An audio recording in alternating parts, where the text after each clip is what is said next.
Welcome to Discovering True Health, where our goal is to provide you with cutting-edge health information through research, interviews with experts, and personal journeys to true health. Our message is a message of hope and healing, and our mission is to bring you on a journey to discovering true health, to not only find wellness, but to thrive.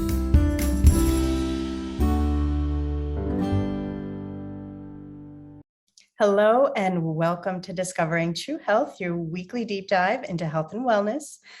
Thank you so much for joining us today. Don't forget to hit the subscribe button to stay up to date on all our upcoming shows. You can also check out additional information on our website, Instagram, and Facebook. All those links are below. Now, the last few years have been a life-altering, difficult time for us all. And there have been many new challenges with parenting, work, connections with our own friends and family, and our health.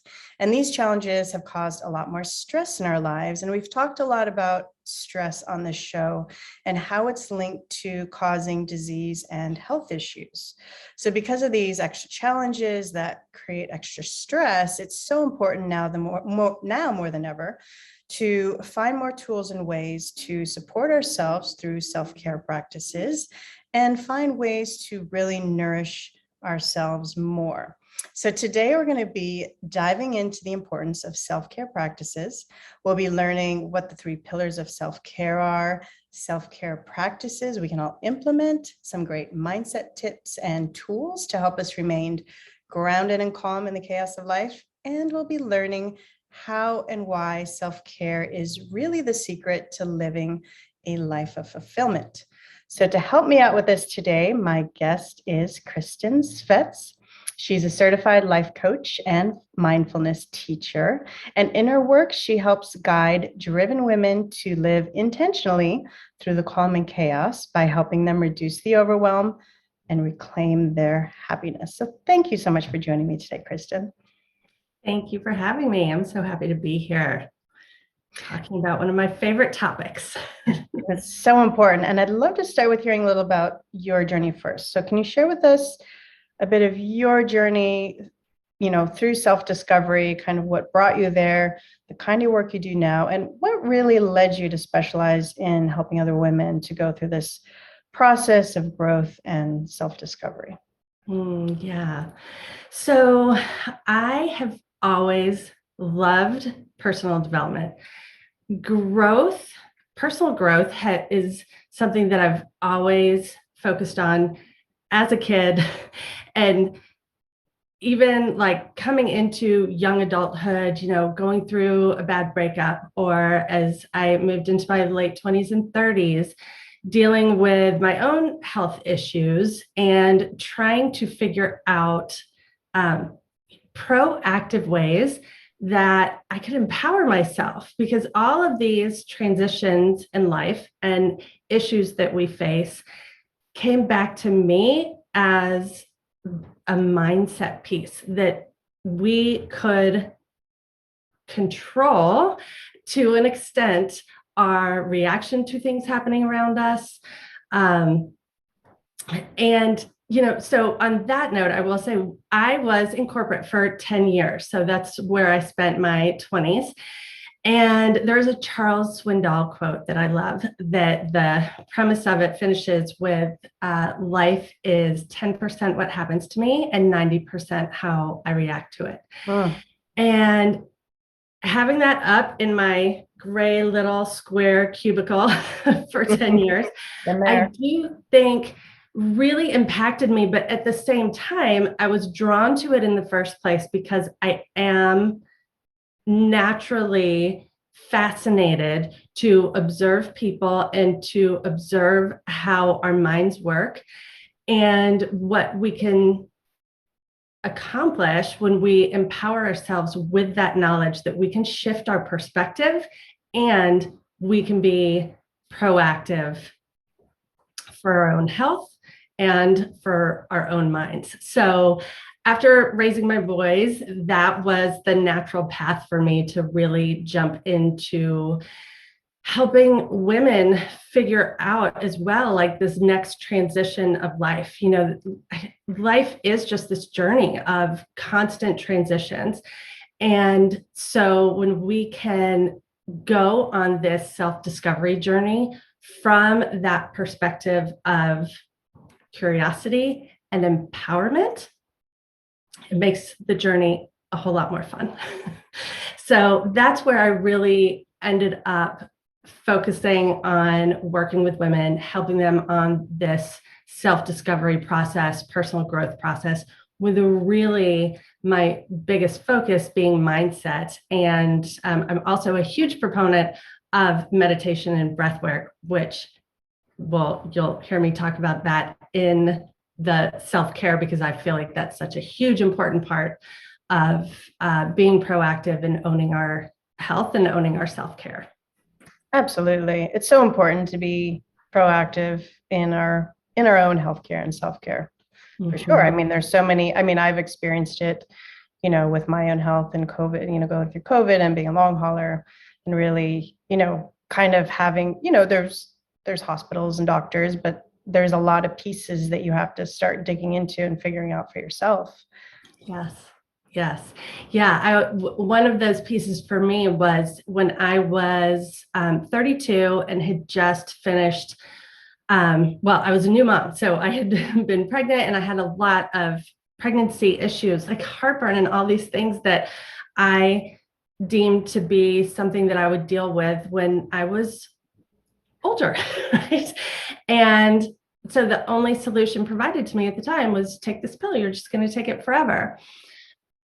The same thing as I dealt with some borderline autoimmune issues of that it was just, that's just your genetics. So, we can go down this path and you can do that forever. And I was only 32 at the time. And I was like, no, right? That's not. So I was already in a place that I'm so grateful that I had that awareness of being able to shift my perspective of there might be another option.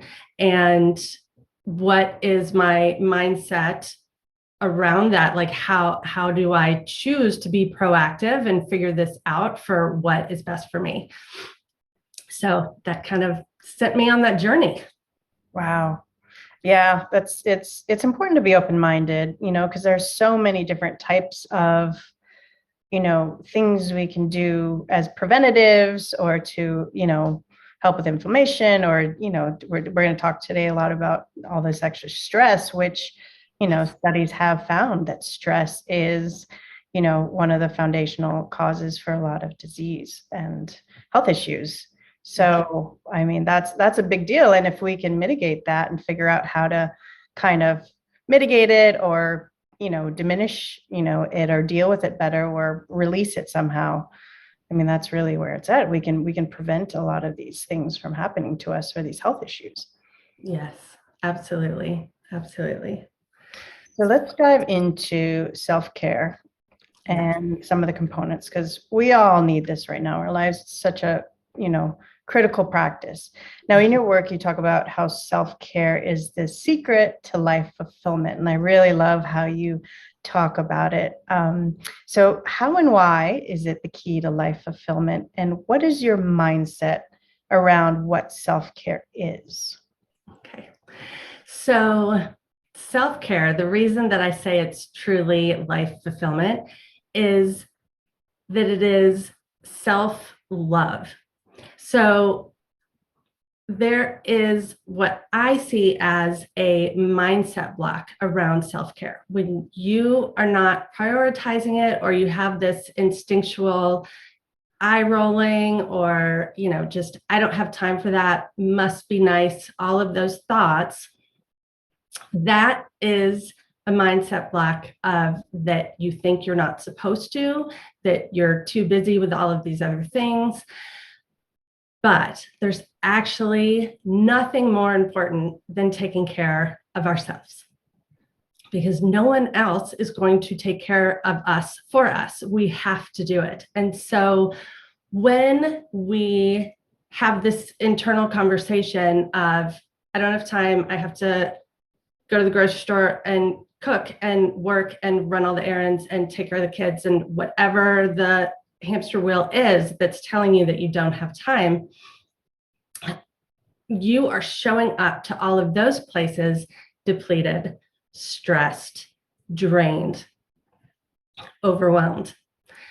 And when you shift that perspective and you change your mindset around, actually, I need to show up from a place of love for myself and for how I want to care for myself and taking care of this body. Because our body is our home. And so, as you know, that when we are sick, that's actually all that matters, is becoming healthy again. Everything else goes away. So proactively taking care of yourself is the greatest act of love for you and for everyone else that you care for everyone else that loves you, and for everyone else that you love. When you are nourishing yourself and getting yourself into a state of content and this life fulfillment, as I like to say, when you get yourself there, you're showing up for everyone else so much better. You're also teaching everyone around you how to care for themselves and how to care for you. So you're teaching them that they also should make it a priority to take care of themselves and to respect your ability to take care of yourself and how to take care of you, right? So it is this lovely ripple effect of an example. And so I also really love, I love the word love, and to think about it, that love is a verb. So when we love others, we're doing that in action. That we're loving them with expression. And so self-care practices, even when they're mindset practices, are intentional actions that we have to prioritize to take care of ourselves. So I see it as this path to true life fulfillment. I see it as really our primary job to maintain our health and our mindset, the health of our mindset, that we want that to be in a state of overflow. And that is what creates a fulfilling life. That was powerful. I was, when you were talking, I was envisioning this like just cup overflowing. I mean, that's what it really is. I mean, we if we're depleted, like you said, we can't give to others, by filling ourselves and, have our own selves nourished and overflowing with that love, self-love, then we can actually let it spill over to other people, but not until then. So you're right. Like, we are the first ones we need to take care of in order to take care of other people. And as they say, and I love the saying that I've heard, health is the first wealth. Yes, Because, absolutely. I lived through it. It's like, like you said, if we're ill, if we have a chronic illness, if we have some sort of, cancer, some sort of disease going on, nothing else, like everything else stops. I mean, that's the main focus, and you can't really do much more. And it's a full-time job being ill. Yes, So, right. Health really is the first wealth. Right, absolutely. And that it is really interesting that it's very difficult for us to prioritize self-care until we get to a place that turns us around. So that's a fascinating thing to me about our minds as well, is that we either get to the place of sickness, we have a horrible experience, we break a leg or we're injured, we get ourselves to a state of making like so many unhealthy choices that maybe it's not a sickness, but maybe we're just so unhappy with how we feel in our body and we have no energy left.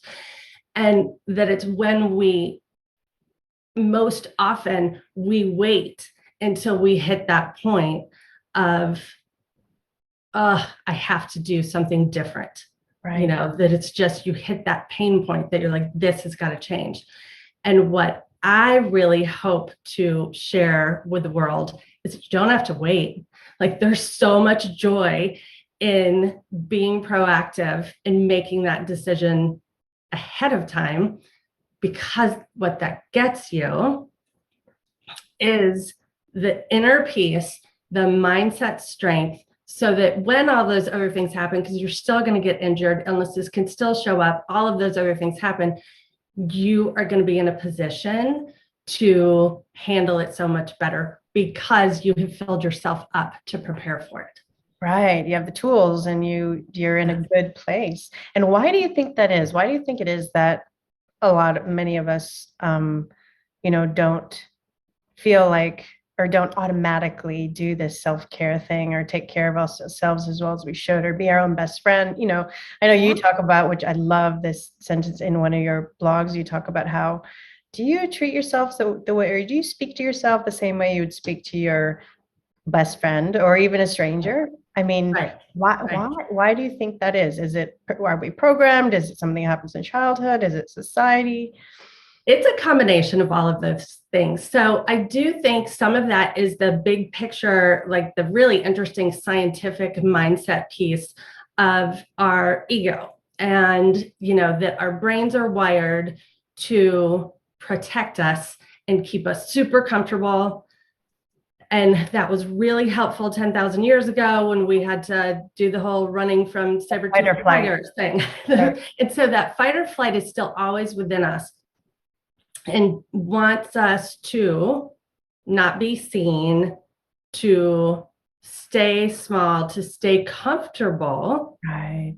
Which is where we naturally get into habits that don't serve us.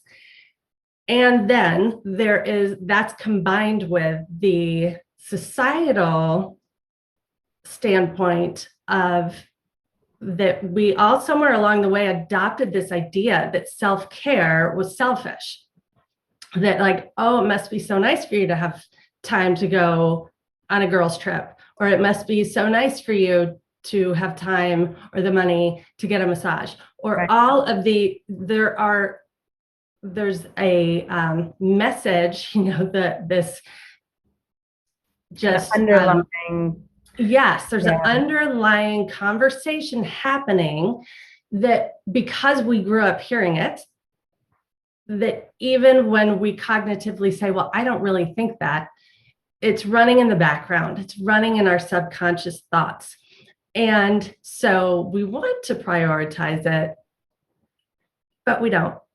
Right. And I think another good point you had made earlier was talking about how when we're taking care of ourselves and doing these self-care habits, we're an example. So we're an example to our children. And maybe a lot of us didn't grow up with that example. We grew up with the opposite. Maybe we got to work hard and grind and, struggle. And we didn't have the example of good self-care routines growing up. Right.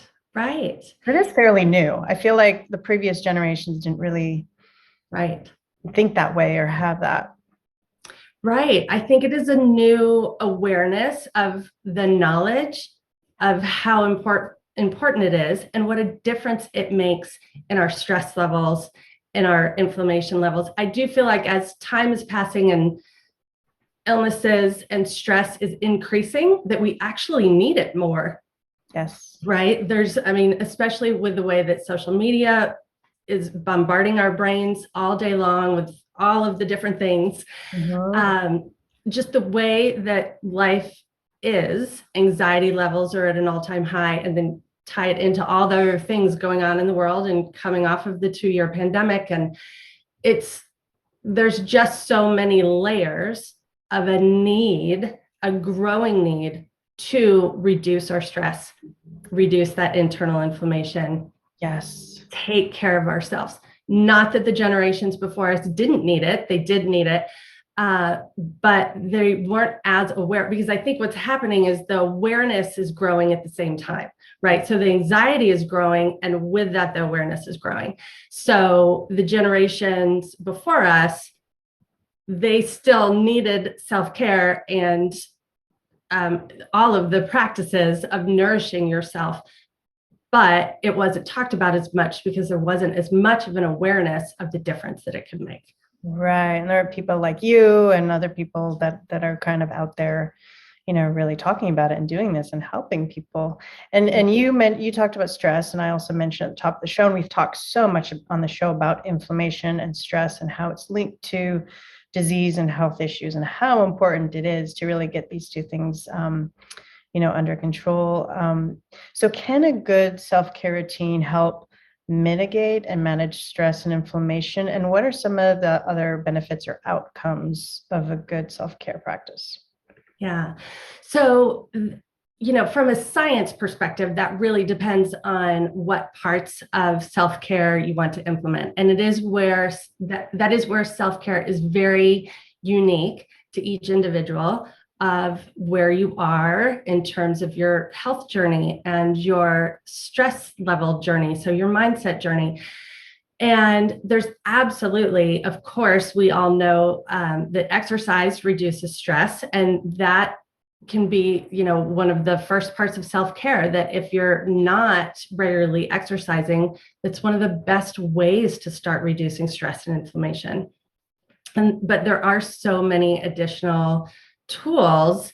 So I mentioned that I love breathwork and meditation, and there are so many studies as well in that area that show that it actually reduces inflammation. The amount of scientific studies that exist on meditation specifically, and how it is such a benefit to your health, I actually view it as the ultimate self-care tool. So there is a man named Dan Buettner that has multiple books about the blue zones. And the blue zones are the areas of the world where people live to be over 100, but they're not just living in, that they're like dealing with what we typically think of when you're over 100. They are thriving into their hundreds. They're riding bicycles and still making jewelry and hosting family dinners and all of that. So he studied all these blue zone groups. And there's a lot of different interesting things in his books about what is common amongst them, because they're all over the world in different countries. So different, socioeconomic backgrounds, different genetics, different, all of the things.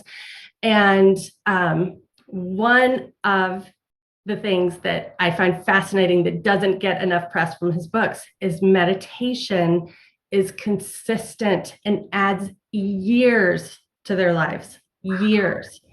So that to me is the ultimate self-care tool. Right. And I had a woman on the show that actually wore an EEG cap for 6 years and did 10 different types of, self-development, self-care, meditation, all these different things for a Cambridge research study. So yeah, I mean, I've done some studying on that too. And there's so many benefits to meditation. And that's so fascinating that they're actually what you call blue zones. I've never heard of blue zones. Yeah. So the author's name is Dan Buettner, and I actually don't know the names of his book, but I think blue zone is in the names of, he has like a cookbook, and he has the book on the study. And then I think he has a brand new book out as well. But yeah, it's fascinating. That is so fascinating. Yes. So I do feel like that generally anything that you do that you deem as a self-care practice that is nourishing yourself, whether that is your body, mind, or soul, that is going to reduce your stress level, right? So that's a very generic statement. I don't have the science behind each individual piece of it, but when you are taking care of you, just, if you just feel the energy of the idea of that, it just automatically resonates as like, oh yeah, that would feel good. And that brings your stress levels down. Right. And that's a really big, just complete energy shift, going from, not really have an awareness of self-care or doing anything self-care to, no, I'm going to focus on, this is going to be part of my life and this is going to be an important part of my life that I'm going to practice. I mean, that's a huge shift in your entire being. Yes, exactly. Yeah. Now you have 3 pillars of self-care, the 3 Gs. What are some of the ways? So what are the 3 pillars and what are some of the ways we can incorporate them into our lives? Yes. So they are, so gratitude to me is such an important practice that is truly a self-care practice, because you are getting yourself into, you're starting each day, or you're starting whenever you decide to incorporate a gratitude practice, you're changing your mindset, you're changing your outlook. If you are waking up, and it doesn't have to be that you write it down, that's a very powerful practice to do. I love journaling. But if you approach it just waking up and saying, I am so grateful for this day. I am so grateful for my bed. I am so grateful for the coffee I'm about to drink. That, again, is an energy shift. It changes how you're showing up. And there's so many layers of gratitude. That could be its own entire podcast discussion, because there's so many ways to do it. One of my favorite tips, though, is to always take it deeper than you think, because it is such a conversation piece, right? Everybody's like, oh, do a gratitude practice and say that you're grateful for those things. Right. So a way to really deepen a gratitude practice is to intentionally think through having appreciation for everybody involved in whatever you're grateful for. So if it is that cup of coffee, if you stop for a minute, and if you got it at your local coffee shop, you can be grateful for the barista, be grateful for the coffee shop owners, be grateful for the coffee farmers and the people that drove the beans to wherever it had to go, right? You can really take each of those things deeper. And in doing that, you'll feel how it changes your body, right? You'll feel it in your energy, and just kind of that cellular level of oh yeah, it feels really, really good. Expansion. That. Right. Yes. Yeah. Yes, very much. So gratitude is one of the pillars. Growth to me is a pillar of life. So it is the growth in the mindset of thinking through it. It is the growth in intentionality of prioritizing it for yourself, and the growth in choosing to figure it out on. So I'll go through another 3 levels. There is alignment, integration, and the mindset piece. I actually love to talk about those 3 as because you can use the acronym of AIM and put AIM in your head. Okay. You want to make sure that what you are doing is in alignment with who you are. So if that gratitude practice that I just said doesn't resonate with you, I am sure that you actually could come up with one that does resonate. Because if you're not a coffee drinker, that's not going to resonate. So you figure out something that is in alignment, and then you have to intentionally integrate it into your life. Because as we talked about at the beginning, it's very easy to cognitively say, I know I should prioritize self-care and I'm going to do that. And then you don't. Yeah. And that is how our brain works, because that's how we're wired. So we want to intentionally integrate what that is. And then that's the mindset shift, the mindset piece, that you are choosing to grow. You are choosing self-care and self-love as a priority to yourself. Yes. Yeah. So powerful. Yeah. Yeah, I'm really into personal development courses, and one that I'm part of, it's called Life Book, and it's all about exactly that. It's about thinking deeply about who you are and what you want for your life, and making sure all your actions are, it's really what you just kind of talked about. And that, I can say from my personal experience, is creates an enormous shift in Yeah. your life and who you are, and just everything starts shifting. Right, right. Because that's also what is happening is that we say that we want things, Mm.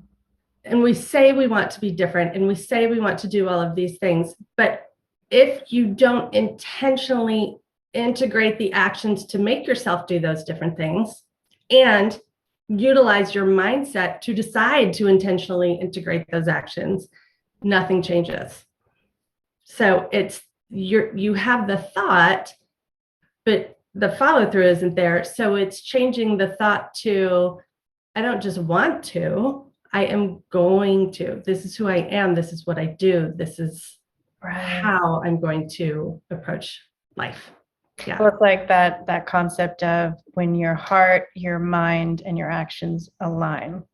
Yes. Because I Yes. notice sometimes I have certain things I do. I have bad habits, and I'm like, I can, I just they keep happening, these bad habits, and it's like my mind says, no, we don't want to do this bad habit anymore, and my heart doesn't want to do it, but my actions keep doing it. So it's like Yeah. finding that alignment and really figuring out how to, you know, get all those three things in line. Yes. Right. Exactly. Alignment is key to making all of this work, because what also happens in our mindset is that we listen to the voice that says should, and we hear you should do this, you should do that. But if it doesn't resonate with you and who you are, because it's not in alignment with who you are at your core, it's not going to happen. Right. Or it can happen if you're intentionally choosing that you really do want it and that it's in alignment. But it takes that reflection and intention to decide. Right. Because not like some things might sound good on paper, or society might say this is good and this is the right way to do it. But like you said, each person is individual and has what's right for them is individual for them. And that's something you need to think deeply about and figure out for yourself, or work Yeah. with somebody like you to really kind of go through a process too. Yes. Yeah, exactly. Now, what would be some examples? I know you kind of touched on a couple earlier, but some examples of what self-care looks like and some self-care practice ideas. I know it's all very, just kind of specific to the person, but maybe there's some that a lot of us never kind of thought about, or, Yeah. besides the obvious. Yes. Right. So that is, I like to think of self-care in the three brackets of body, mind, and soul, because usually we think of body when we're thinking of self-care, right? Like, oh, I'm going to do a face mask, or I'm going to take a bath, and I don't have time for that. And then I don't do it, right? And again, that's making sure it's in alignment. Like, do you like that? Do you love face masks? Do you love a bubble bath? And do that.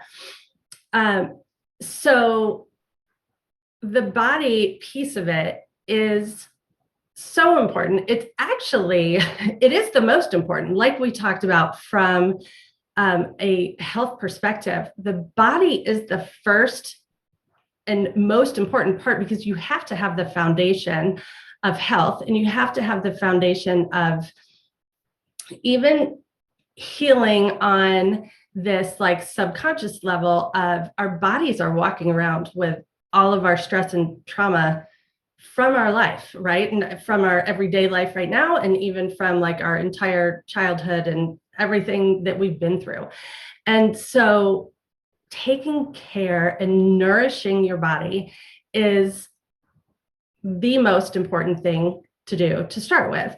So a lovely way to figure out what your body needs. Like we said, if it's fitness, if it's movement, then it's really like taking the time to sit and ask yourself, like, what would resonate? Like, I tried that workout class and I can't stand it, and so now I'm not working out. Well, so really dig deep into what does resonate. Like, what would be super fun? I loved dancing when I was a kid. Should I dance? Should I turn on music and dance in the house and that's my movement? And I just added a whole lot of joy to my life. So there's really just incredible ways to listen to your inner wisdom as to what's going to resonate, starting with that body level. So of course, it's the healthy lifestyle things from fitness and movement and healthy eating and hydration. And when you can treat yourself to things like massage, or I personally really got into acupuncture and love what acupuncture has done for my health and my body, and kind of moving out some of that stuck energy and just overall making you feel better. So it's really going through on a physical level, what does your body need? How could it be nourished? Then moving on to, so body, mind, and soul, then moving on to the mind. I also even see the mind in two different levels of that. There is the intellectual level. So self-care might look like that you want to read more, or you want to learn that language that you didn't learn. There's so many ways to push yourself intellectually. Like maybe it would be fun to take a new cooking class or learn something creative. Those all tie into the intellectual piece of the mind. And then there's the emotional mind. And that is, really kind of finding that joy piece. And that then goes into the soul, right? Of that tier. When you're going into the emotional piece of your mind, you're also going into the soul piece. And so it's connection with loved ones. It's laughter. It's what resonates as joy to you, right? So it's really, again, that is taking that time to do the self-reflection, to be like, what do I love? What do I love to do? And what would actually bring me joy? And that is self-care at that emotional level, which ties you into the soul level. And of course, I can't talk about the soul piece of self-care without talking about meditation and breath work, because that is such an amazing practice to really pause, which that's also kind of what self-care can be about, is pausing, right? If it's the pause in nature, or just pausing, even if it's sitting at your desk because you don't have time. We all say we don't have time, right? So you can find a minute to pause and take some deep breaths and close your eyes and go internally to just nourish yourself, to have that peace and quiet and rest your brain for a moment. Mm-hmm.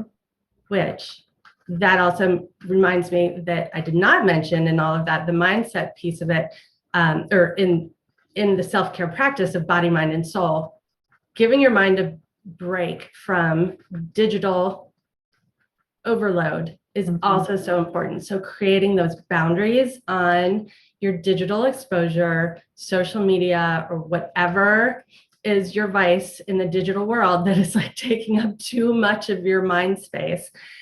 We all have heard and need to remember that all of those things are designed to addict our brains. And so that is why we go back to them. And there's wonderful things about the whole internet and social world, like this podcast interview, right? Like there's amazing things that it's given to us. But we have to remember that if we're choosing to look at our phone first thing in the morning when we wake up, we just went into a reactive mode instead of that aligned, integrated, proactive, empowering mode. Gratitude. So Yeah. Yes, yes. And then that is soul level self-care because you are choosing to Right. empower yourself instead of living in reaction. Oh, so powerful. Yeah, I have this rule where I don't turn on my phone till I lay in bed before I even open my eyes. I do I call my gratefuls. So I think of Yes. all the things I'm grateful for my bed, I'm grateful for my home, I'm grateful. And then I don't, and then I take my dog for a walk and get my son and my physical activity, some physical, movement.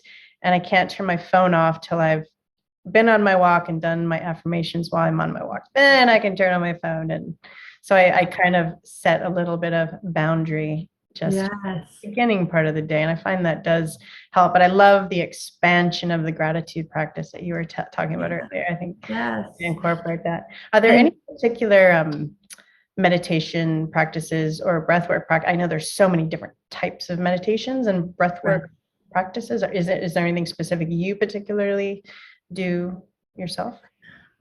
so truly, again, meditation is such an interesting area because people hear it and they're like, yeah, I tried it and my mind was racing and I can't do it. It's not for me. Mm-hmm. And so for those people, I think it's wonderful to start with guided meditations, and they are so readily available. Oh, I actually give guided meditations that is me speaking to my clients. But Insight Timer is an amazing app. There's the Calms app, there's the Headspace app. There's so many ways to use that digital world for good and listen to guided meditations. So it gives your brain something to focus on. And I also want to say with that, that when you have that thought that you're not good at meditation because your mind is racing, that is actually how all of our minds are wired. That is what our brain is supposed to be doing. And so you aren't bad at it. You're just not used to becoming the observer of your thoughts. And so that's what really advanced practitioners of meditation have gotten really good at, is that like, oh, my mind is planning, my mind is organizing, my mind is judging, and they name the thoughts.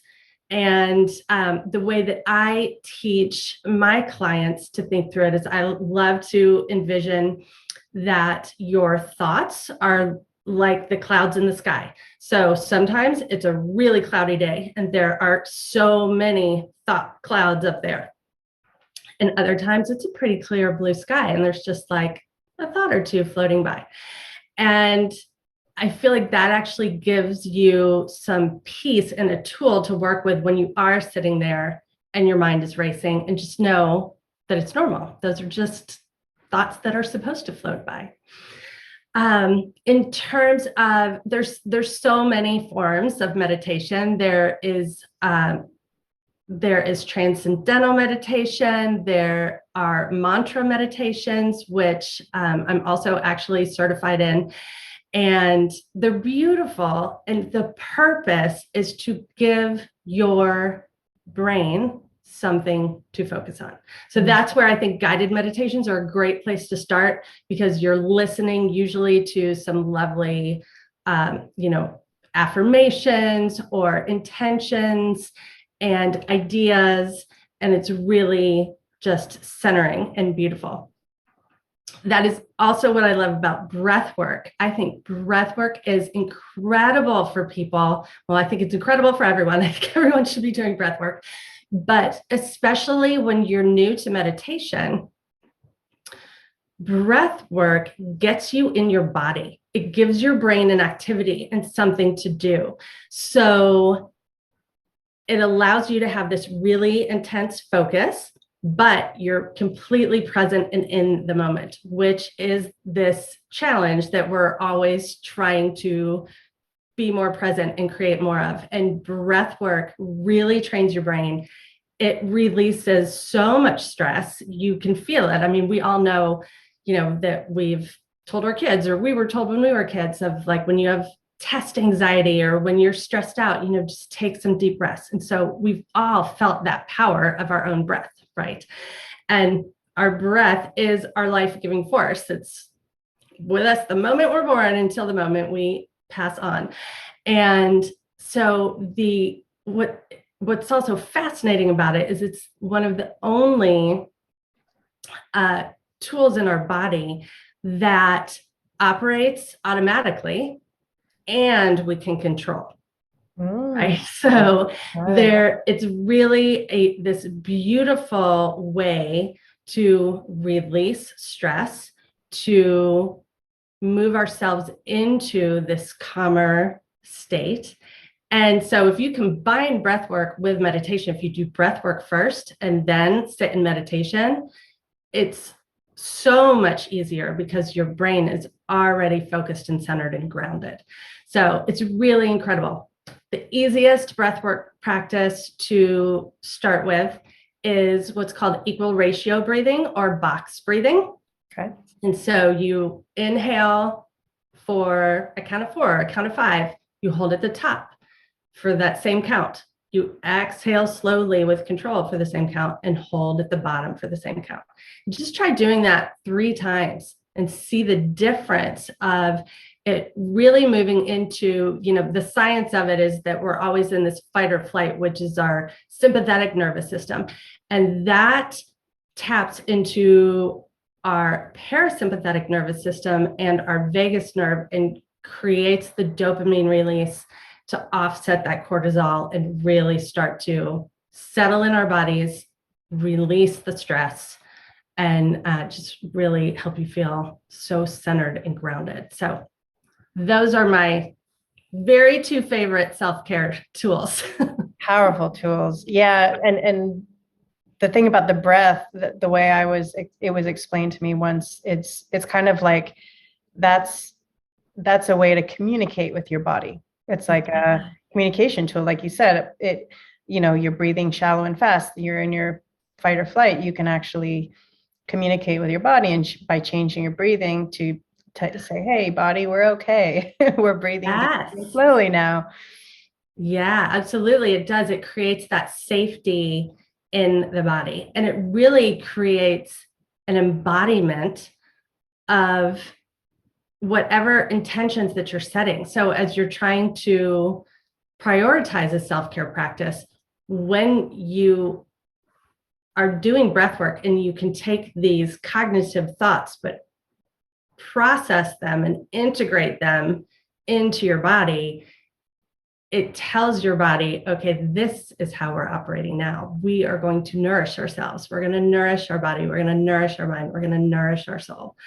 And that is love as a verb. That is intentional, aligned self-care action. Beautiful. Now, you also work with your clients on mindset tips and tools, which is another really important piece of the puzzle. We have, breathing, but I think thoughts and mindsets kind of the first domino, as one of my, a book that I read about. It's called the Domino Diet, but they talk about, mindset and thoughts kind of can kick off your breathing, and then that in turn creates a whole cascade of effects as well. So you talk with your clients how to remain grounded and calm in the chaos of life, which we all need a lot more of, especially now. What would be a few of your top mindset tips around kind of finding our calm in stress and chaotic situations? Yeah. So that is taking the time ahead of time, which a self-care practice will really help you do. But it's taking the time ahead of time to set the intention of who you want to be. How do you want to be showing up? We are so busy doing, and following all the shoulds of life that we get caught up in, that, we've found success by working too hard. So then we keep in this state of overwhelm because we know it worked.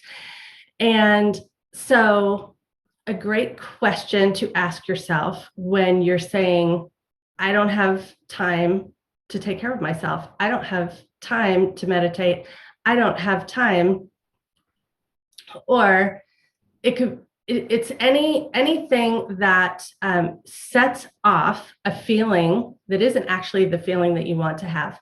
You can ask the question, is this really true? Is this 100% true?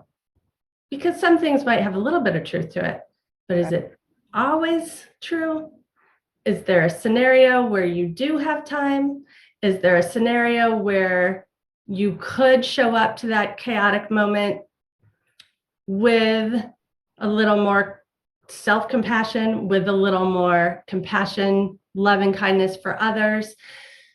So it's setting that intention ahead of time, asking yourself, is it really true? Asking yourself, who do I want to be? And with that, then what do I have to do to be that person? Because when you're in the reactive mode and the chaos is just filling you up with so much stress, that is our habitual reaction. So when you've thought through ahead of time, who do I want to be in that situation next time? What would I have to do to be that way? And then you have it already played out in your mind of, oh, I could do this. And I will say it is super important as you do that and as you go on a personal development and growth journey, that you always give yourself grace, that you always give yourself self-compassion, because our brains are wired to do what it's been doing. So you can set that intention, and then you might have a scenario where you blew up at your kids and you didn't want to. And you were like, oh, I told myself I wasn't going to do that. And that's where you need to come in with some grace and self-compassion that this happens. The growth is that you're aware of it. You're aware this time. Oh, that's what triggered me. And I said I wasn't going to do it, and I still did it. But I'm aware that I did it and why it happened. And next time I want to show up this way. So it's this journey of opening consciousness to your actions, and and I love the idea of fact checking your own thoughts. Yes. Right. Yes. I haven't heard it phrased that way, but it's so true. You fact check your thoughts. Absolutely. Might not be 100% true. Right. It's really not. Most of the time, there is some leeway for a different perspective to be true. Right. And this whole idea that you're talking about on really, having this conscious awareness, and, it's not about being perfect. It's about, okay, I don't want to react this way anymore next time. And then you come up with a structure and a plan and a, kind of, ways to catch yourself before you're, kind of, or create a gap between, reaction and action. Right. Yes, exactly. Yes. I love that. Yeah, so powerful. Now, for those who want to learn more about working with you, where can we find you? What kind of resources do you have around self-care that we can all check out? And can you share with us a little bit about the work and programs you have available, so we can get an idea of Perfect. what you're doing? So my website is my name, KristinSvets.com. And on my website, I have a free download, a digital workbook download with a guided meditation on self-care. So it's a little self-care tracker for 30 days, a little self-care journal so that you can ask yourself some of the questions we asked here. And I have a short guided meditation that will take you through really this process of, what do I need? What do I need? And how do I prioritize it? So I would love for everybody to check out that free download. I do also work one-on-one with clients. I have group programs that are more breathwork and meditation focused. And those are typically 4 weeks long, and I launch them a few times a year. And then I have one-on-one services that are always custom to what my client needs. So if they really want to dig into the meditation breath work with some coaching, we go there. If they really just want to focus on mindset, but they don't want any meditation and breath work, I do that as well. So it's really custom to what my clients need. Beautiful. Yeah. So when you work one-on-one, you're kind of, whatever they wherever they are in life, you kind of approach, if somebody has, I have these habits or I'm having these, not coping well with these, then you'll kind of approach that situation with all the tools that you have available and kind of help them by giving them tools and kind of restructuring. Yes, absolutely. Helping them work through what resonates for them, that it's going to work through and create that change in mindset, change in their life. It is the alignment, integration, and mindset in one to get your body, mind, and soul in that place that you want it to be, that you feel like is that aligned vision of how you want to be showing up in life. So that's what we work towards. And I should say, I do also have a book coming out later this year. So I don't have a release date yet, but it's called Design to Shine. And it's going to be just a summary of all of these different tools as well. So yes, book coming. So would love for people to follow that journey.